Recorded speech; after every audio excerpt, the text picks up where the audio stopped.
ప్రత్యేకంగా టాయిలెట్స్ ఉన్నవి. అవి ఉపయోగించుకోవచ్చు.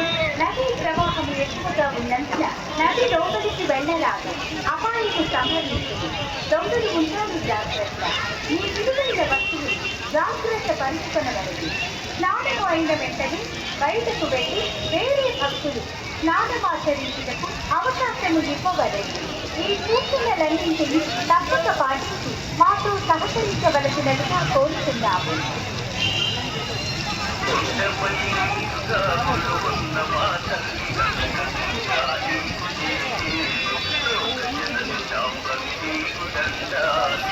భక్తులకు సూచనలు. నది స్నానము ఆచరించే భక్తులు షాంపూలు తప్పులు వాడరాదు. షాంపూలు తప్పులు అందిన వారి పట్ల కఠిన చర్యలు తీసుకొనబడును. ఆడవారు బట్టలు మార్చుకుని ఫ్రీ డ్రెస్సింగ్ రూమ్స్ ఏర్పాటు చేస్తున్నారు. వాటిని ఉపయోగించుకునవలెను. డ్రెస్సింగ్ రూమ్ లోపల టాయిలెట్ పోయరాదు. టాయిలెట్లకు ప్రత్యేకంగా టాయిలెట్స్ ఉన్నవి.